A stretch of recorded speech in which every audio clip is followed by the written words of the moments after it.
അതായത് എൻ്റെ 25 വയസ്സിനിടയ്ക്ക് എനിക്ക് നേരിട്ട പ്രശ്നങ്ങൾ എൻ്റെ പ്രശ്നങ്ങളിൽ നിന്ന് ഞാൻ മനസ്സിലാക്കിയ കാര്യങ്ങളാണ്. അപ്പോൾ ഈ ഒരു കാര്യങ്ങൾ നിങ്ങൾ ഒന്ന് വിശകലനം ചെയ്ത് ശരിയാണോ എന്ന് നോക്കുക.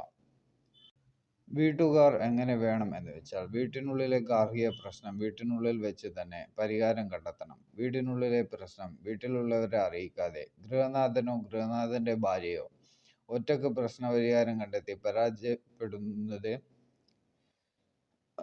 അയാളെ ആശ്രയിച്ച് നിൽക്കുന്ന മറ്റു വ്യക്തികൾക്ക് പെട്ടെന്ന് പൊരുത്തപ്പെട്ടു പോകുവാൻ കഴിയില്ല.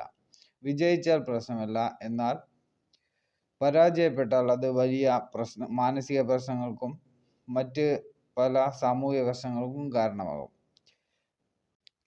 അതായത് എൻ്റെ തെറ്റിൽ നിന്ന് പിന്നൊന്ന് പഠിച്ചത് സ്കൂളിൽ എങ്ങനെ വിദ്യാർത്ഥികൾ വേണമെന്ന് വെച്ചാൽ, വിദ്യാർത്ഥികൾ വിദ്യാഭ്യാസത്തിനും പ്രണയത്തിനും സ്വയം ഉന്നമനത്തിനും വേണ്ടി പ്രവർത്തിക്കണം. അല്ലാതെ ഒരാൾ മറ്റൊരാളുടെ പ്രണയം നശിപ്പിക്കാനും മറ്റൊരാളുടെ ബന്ധങ്ങൾ തകർക്കാനും സംഘം ചേർന്ന് ആക്രമണങ്ങൾ ചെയ്ത് അവ നശിപ്പിക്കുന്നത് ഗുണ്ടകളുടെ പ്രവൃത്തിയാണ്. സോ സ്കൂൾ നിയന്ത്രിക്കുന്ന ടീച്ചർമാരും ഹെഡ് മിസ്ട്രസും വിദ്യാർത്ഥികളായി സ്കൂളുകളിൽ തുടരുന്ന വേളയിൽ ചെറുപ്പകാലത്ത് തന്നെ ഗുണ്ടകളുടെ മനോഭാവമുള്ള വിദ്യാർത്ഥികളെ കേസ് കൊടുത്ത് പോലീസ് സ്റ്റേഷനിൽ ആക്കേണ്ടതാണ്.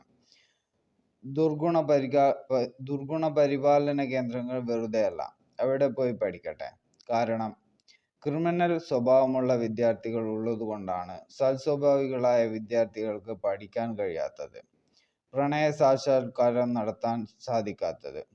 ഇവർ, അതായത് ഗുണ്ടകളുടെ സ്വഭാവദൂഷ്യമുള്ള വ്യക്തികൾ കൂട്ടം കൂടി സൽസ്വഭാവികളായ വ്യക്തികളുടെ പ്രണയങ്ങളും വിദ്യാഭ്യാസത്തിനുള്ള വേദികളും നഷ്ടപ്പെടുത്തുന്നു. ഇത് പലതരത്തിലുള്ള മാനസിക പ്രശ്നങ്ങൾക്കും സാമൂഹിക പ്രശ്നങ്ങൾക്കും കാരണമാകുന്നു. അതുകൊണ്ട് ടീച്ചർമാരും ഹെഡ്മിസ്ട്രസും ഒക്കെ ഗുണ്ടകളുടെ മനോഭാവമുള്ള, അതായത് ക്രിമിനൽ സ്വഭാവമുള്ള വിദ്യാർത്ഥികളെ നിയന്ത്രിക്കാൻ സാധിക്കാത്ത വേളയിൽ പോലീസിൻ്റെ സഹായം തേടേണ്ടതാണ്. കാരണം സ്വഭാവദൂഷ്യമുള്ള ആളുകൾ മറ്റൊരാളുടെ പ്രണയം നശിപ്പിച്ചും പ്രണയം തട്ടിയെടുത്തും യഥാർത്ഥ പ്രണയങ്ങൾ നശിപ്പിക്കുന്നു. ഇത് പലതരത്തിലുള്ള സാമൂഹിക പ്രശ്നങ്ങൾക്കും കാരണമാകുന്നു. ഇന്നത്തെ സമൂഹത്തിൻ്റെ ജീർണിച്ച അസ്ഥിരതയുടെ പ്രശ്നം ഇതാണ്.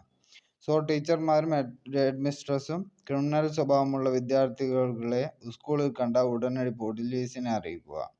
സ്കൂളിലും കോളേജിലും പോലീസ് കയറരുത് എന്ന് പറയുന്ന നിയമങ്ങളൊക്കെ റദ്ദ് ചെയ്യേണ്ടതാണ്.